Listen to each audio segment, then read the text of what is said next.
Gordon Juice. Awesome. Here we go, Juice. You ready for this today? Yep, always ready. We got interrupted the other day. We did. You know, we could talk about that. I'm not going to talk about what case it is because I'm under a gag order. Yeah.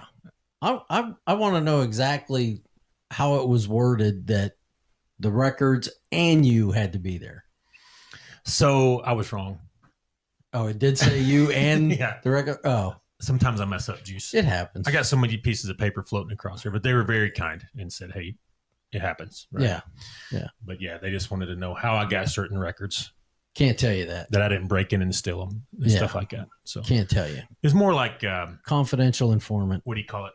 Attorney behavior, making sure they didn't do something out of sorts to get certain documents and everything. So, but it wasn't bad. But I heard you get a 4-wheeler, Juice. I did. Okay. A 4-wheeler that was supposed to run and everything was good with it, but it's not. Is it new? No, it's used because, the only thing I've ever owned new in my life is that truck. Other than that, I've always bought used stuff. That's why you got Jew in the middle of your name, right? Exactly. We're going to get in trouble for that one. Yeah, probably. Who cares? You don't care, do you? No. What year is it? What kind is it? It's a 2003 Honda Foreman Rubicon TRX 500. Those things will last a while if you keep replacing parts and Yeah. take care of them. And If stuff. you can get the parts. You can't get parts to a Honda? It's 22 years old. Yeah, but So Hondas are kind of like, they haven't changed much. Yeah, well, according to these places I've called for the parts, that's not available anymore. All right. Well, you going to use it for hunting? Yes. Going up in the mountains? I hope I'm going to use it for hunting. Right now, I got to use diesel. Diesel feet? Yep. You don't like that anymore? Not at my fat age. Is that public land you're hunting on, or what is it? It's not public. It's leased. You got a permit and all that stuff Yeah. to go Yeah. on. Oh, yeah. All right. So today's conversation we're starting out with, it's kind of a different topic, isn't it? I don't know. What are the most difficult parts of starting and maintaining a successful business? Oh, yeah. That's different. Right? We're normally talking about people killing each other and stuff. Yeah. We got some of that coming later on. Yeah. But yeah. So you've had a business before. Yeah. What was the most difficult part of it? Maintaining it, this actual startup of it, Really? trying to get going. Yeah. Getting customers, Yeah. That was the hardest part. getting leads. It's expensive and time consuming in it. So Oh, yeah. So that's what I've been in business since 2018. How many years is that, Juice? No, you've been in business longer than that. 2018 is when it started, October 1st. The PI business? Mhm. Yeah, but you've been in business before that. I tanked one. Everybody's tanked one, right? It doesn't matter. You've been in business before then. I had a training business before that, and I didn't know what I was doing, and it failed. And I had to go back to work for the man. So Yeah, but that's the way it goes. It's a learning experience. one thing I did learn there is you can't rest on, hey, I got one customer. Let's just keep this one for 3 months. Right. It's got to be constant marketing, constant sales. Yeah. It never ends. That's And, a practice business. You get that. billionaires have had practice businesses, right? Yeah. So, but yeah, that's one of the biggest things is steady cash flow and maintaining that. And it's a continuous cycle. You can't rest on the sales and marketing. You can't do it. So now you had a home inspection business, right? Yeah. Now that ebbs and flows with the housing market, which can be frustrating. Yeah. And then if you're trying to do it, so I was working at the Space Center in Florida while I had that business going. Mm-hmm. And the problem was I would set up appointments to go do home inspections and they would switch my shift at work. Yeah. Well, you only do that a couple times and no realtors call you anymore. Right. Because you're not reliable. You can't get there. And they just hit the next one in line. Yep. And that's exactly what happened. Mm-hmm. Okay. And that is tough to do that when you're trying to work another job. Yeah. Because I was just trying to start that business up and get it moving and get the ball rolling forward on it. But yeah, it just didn't work out. It's mostly during the day, right? That you're trying to do those inspections. Yeah. Between 7 and 5 or something like that. Yep. Sometimes at night. Exactly. In the summer, you can do them at night, right? So, yeah. But usually not. Right. And then you got to turn around the inspection pretty quick, right? It's got to be. Well, I was doing it. I had my inspections done the same day. Okay. So I'd do the inspection and I had my software, so I'd go through and check all my little boxes and dot my I's and cross my T's, and then I could just generate the report. Once I sat down, I could generate the report in just a couple of minutes and send it right off to the potential buyer and the realtor. Once you got your details in there, it was done, right? I've used them before when I bought and sold properties, and I like home inspectors. I remember we tried to get one down in Tuscaloosa, the place we were selling, and we were buying it. And we called about 4 before anybody answered the phone. So that's, it's kind of like whoever answers the phone first, right? There's a lot of them that are busy. I mean, it's feast or famine, but you in Florida at the time, you could have really made a killing at it. Right. Another thing with the home inspections, the government says, hey, we're going to raise and lower interest rates. Yep. That it can kill or explode a market. Yeah. Even though when they lower interest rates, what does it do to the prices? No. It inflates them, right? Yeah, but there's a lot goes into the inspection, and I went above and beyond on the inspection. Sure. Because you only have to do a certain percentage of like checking outlets in a room and stuff like that. I checked everything. Right. Because I know I've bought and sold 9 or 10 houses already in my life, and I always got mad when the home inspector, I'd find something that the home inspector missed, and it would really annoy me, like, you didn't do your job. Well, he did his job, or she did her job, but there's only a percentage you got to do. Well, when I inspected, you were getting your money's worth. I was inspecting everything. You're getting your $500 worth or whatever you charged, right? Yeah. Yeah. So I'd say the most challenging part is lead generation and making it consistent where it goes. Where there's just constant flow of leads, because you're only going to close so many of those leads, right? Yeah. Closing sales. Another thing is training and maintaining employees to fulfill sales. You didn't have any employees yet, did you? No, I did, but it was admin. They didn't have to do any of the home inspections, but you have to go through so many hours of training for the state, and then you have to take a test, and so you come in trained. Right. Okay. But I tried salespeople before, right? And we had some where you were like, "What are they doing?" kind of thing. Yeah. And but they start out great, and then they after, I'd say, 2 to 4 months, they just quit. They think it's I call it corporate welfare, where I'm on your roll, so you should pay me. Right. You're a salesperson. You're supposed to be producing, right? And it would get frustrating. I've worked in sales where it was just, if I didn't sell something, I didn't get paid.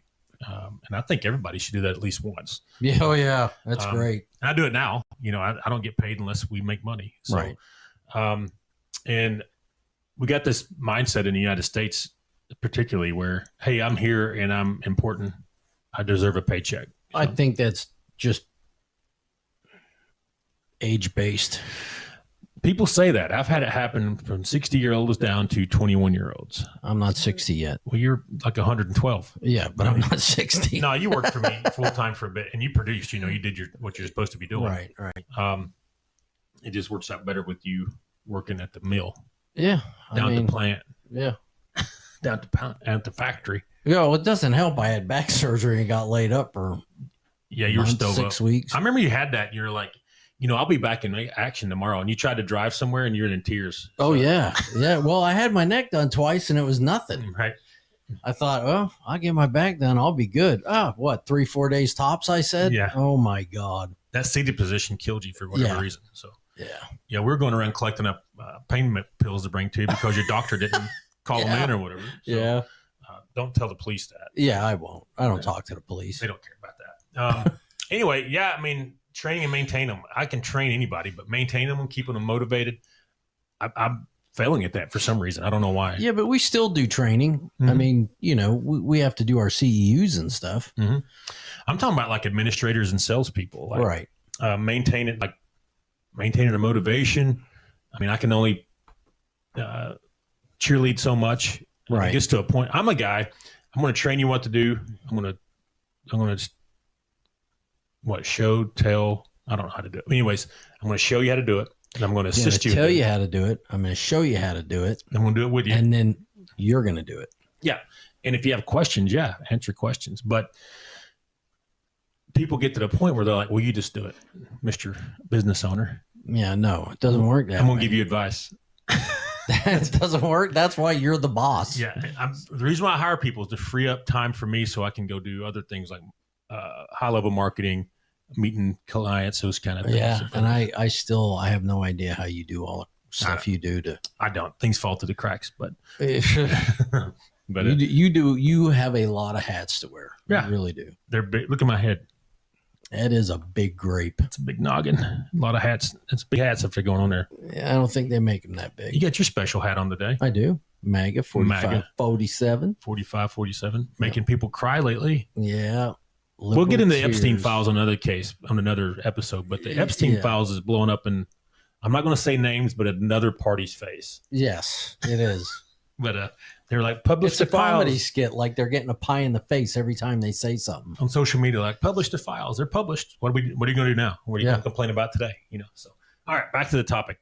Now, in a small business, do you want to grow or not? What are your thoughts on that? What do you thoughts? It depends on where you're at in your life. Mm-hmm. Some people want to grow and become the chain of businesses. Mm-hmm. Some people just want to stay little mom and pop and do enough to get by on their bills and stuff. Right. Here's my thoughts. If you want to stay small, mom and pop, you're going to eventually close the doors. You're not going to be able to keep up with inflation, demand, and all those things. You're not going to. I think that would be a consideration on the type of business. Yeah, it could be type 2. I'm talking about my business, the PI business. If you're not looking for growth, you're not going to last. Yeah, that's a little different. Because the technology changes and the type of cases change, how they're worked, and all those things. We got guys in the state that say, I've heard them say this recently. They said, a divorce case is a divorce case no matter what. No, it isn't. Every case is individual. Every case is unique. They're never the same. Right. You got different people doing different things. Technology. We try to be techies here and use technology to our advantage. It's not our crutch. We still get out. Yeah. Boots on the ground with a camera. Right. But it's not our crutch. But some people avoid technology in the PI world. I'm like, we're going behind. You're going backwards. Well, you talked me into it. That's why I was doing those classes. Are you done with those yet, by the way? I just got to take the exam. Ooh. Everybody, Mackie here with ShadowNet Investigations. I'm the lead investigator, and I'm here to let you know that we conduct premium digital forensics. Whether you're looking to recover deleted data from phones, tablets, computers, you name it, give us a call, and we can help you out in recovering that data. Or if you think you're hacked, we have the tools and expertise to help you figure out who's hacked you and to find out how it happened, whether you need help with any digital forensic situation, recovering deleted data, hacking situations, or any questions you have about digital forensics, give us a call, 866-910-7499. That's a free consultation at 866-910-7499, or visit us at shadownetdigital.com. The exam is a little rough. I had to take it twice. Well, it only says one time on there. No, you get twice. And if you got to do a third time, you have to get special permission. You have to wait 60 days. So don't fail it twice. I'm going to try not to fail it once. But it's an open book test, and everybody's like, that should be easy. I'm like, no, it ain't. There's so much information. They squeeze that clock on you, man. So, did I show you the book for that? I've seen it before. The thing is like almost 3 inches thick. We have this new thing. It's called online books juice. Yeah, I can't do the online books. Okay. You're not one of those? That's why my wife is. She likes I can't. I'd rather have the physical book in front of me. She likes paper in her hand so she can write on it and make notes. And that's what I did. Fold stuff and these things. But I don't like them anymore because they take up room. Right. But I said if you're not trying to grow, I say you're going backwards. Now there's a limit to the growth. I tried to grow too fast a few years back and almost ran out of money and had to borrow money to stay in business. So you can get out ahead of yourself. But it's a lesson learned. Yeah. I didn't close or go bankrupt, but you can get out ahead of your skis. Oh yeah. And be like, oh, I read this book by Elon Musk. I'm going to do like Elon Musk. Yeah, that doesn't work that way. And then you go back and look at Elon Musk and how him and PayPal, they were nothing for years. They were tiny. Several years. Yeah. I remember PayPal came around. I was like, what is that? And now it's like the number premier payment to pay processing. For everything. Yeah. You got people that's copying them, Venmo and these others, but PayPal started that whole algorithm. So, and the security behind it to keep hackers out. But Elon got rich off of that. It took years though. It took a long time for him to make it. I mean, he did, but again, I think it just depends on your type of business, whether you want to grow or not. Right. Because I can do a gun business at the shop. Make a steady flow. Yeah. There's how many million gun owners in the U.S.? How many multiple millions of guns? I'd bring you one to work on. I break some sometimes. Yeah. I haven't shot in forever. Like, seriously. Yeah, I went out the other day and did a little. I embarrassed myself. It's just so expensive to shoot real rounds, you know. I'll get out and dry fire from holsters sometimes. Right. Whenever I shoot a box of 9mm, I'm like, man, that was $36 or whatever. Yeah. It's expensive, dude. So for you, for a business, for any of your businesses, whether it was your training or your PI business, what was the most aggravating lesson you learned in any business for you? The most aggravating lesson? Yeah. Employees do not care about the business. I'm going to say 99% of the people you hire absolutely do not care about the business or the owner. Right. It's frustrating. I thought people would be like, oh, we're motivated. Let's go grow this thing together. No, they don't care. Okay. They want their check. And if they perform mediocre, they don't care. You know, if it costs you money to pay them, they don't care. You know, right. That's frustrating to me. That's why this year we kind of leaned up a little bit, and I've been doing it myself, a lot of stuff myself. Right. So, but yeah, that's frustrating. Another thing that's frustrated me some is some of our clients we have now. They don't read the contract. They sign it, but they don't read it. And then they try to come back on me with stuff. And I'm like, we have to review this, you know, because this is what you agreed to. Why would you sign something that you don't read? Especially, you know, they're spending a good bit of money on this stuff too. They're frustrating sometimes. I'm like, I go through it with them now most of the time. Let's read line by line. And right. It takes time, but it helps with their expectations, right? Another frustrating thing is me, you know, as a person, is it shows you, if you start a company as a person, it's going to reveal all your flaws to you, your shortcomings. If you're not good at time management, if you're not good at talking on the phone, the little things that can hurt your business, and it shows you what you're not good at. And sometimes you got to either get training in that or hire somebody to fill that void, you know? Right. Now, the investigators I've hired, you included, they've done fine. You know, they get their job, they go do it. And where I've had issues with employees is the administrative and sales side of the house. And that's the most frustrating to me. So, right. But I don't know. What about you when you was doing it? It was just, like I said, trying to get started and get going, you know, trying to make it my main income source.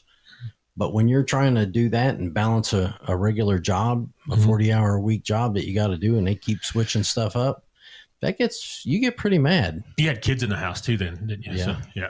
Smaller kids in the house. Yeah. My daughter was young when I started doing that. But, all right. Yeah, that's kind of my take on it. And I got some pitfalls I wrote down here. Pitfalls to maintaining the status quo and attempted growth. We talked about that, but you can get out ahead of yourself on the growth, and it's going to cost you money and heartache. So do you think that you were growing too fast at the time, or not fast enough? So I didn't understand. So we do a lot of advertising, right? And I dipped my toe over into Google Ads, okay, which can be very expensive. Okay. And I handed that over to a marketing agency.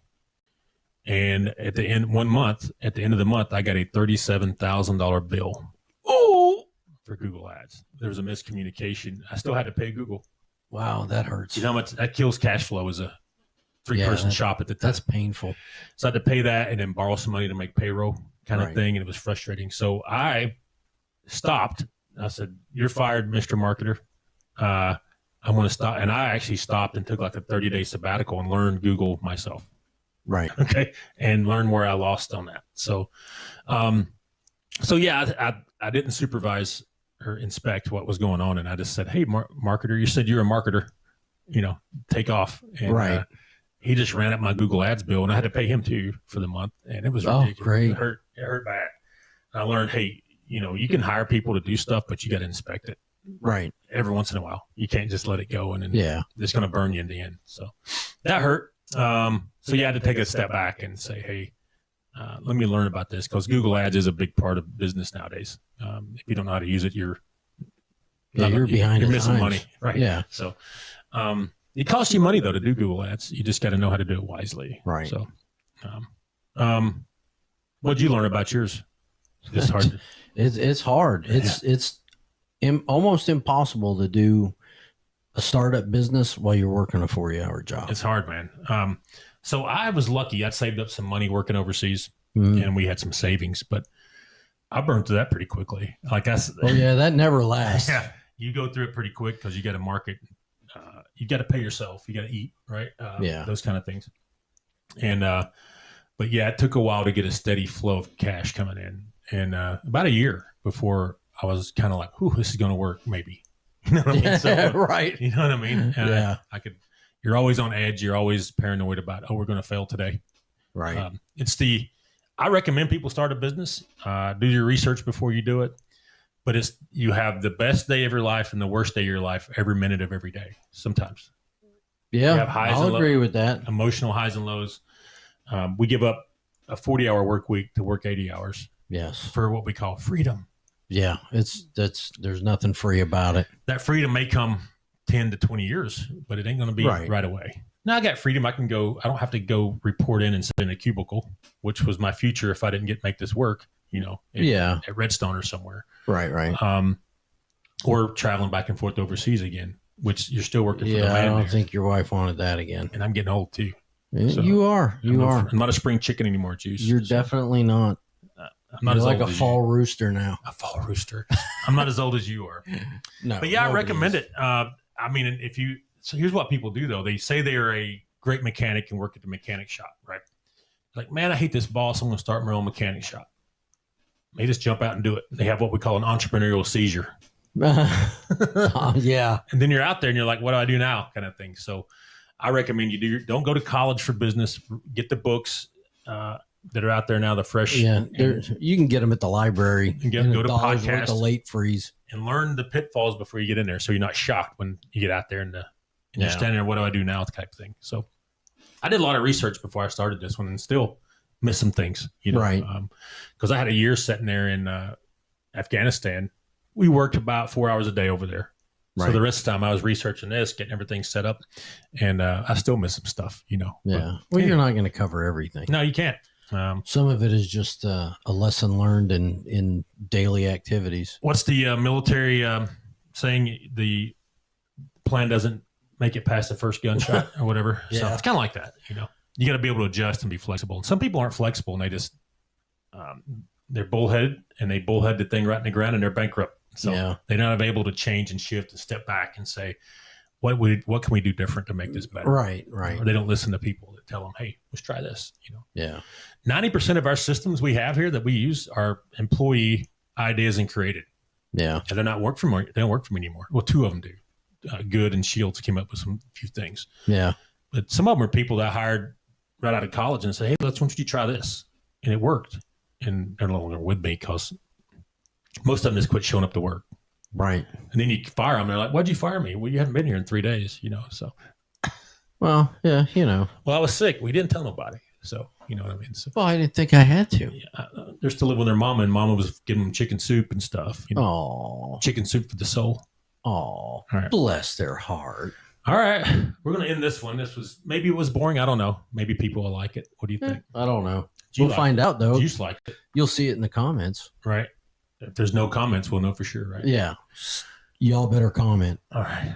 I'm going to end it, Juice. So do you want to say bye, Juice? Bye, Juice. Bye.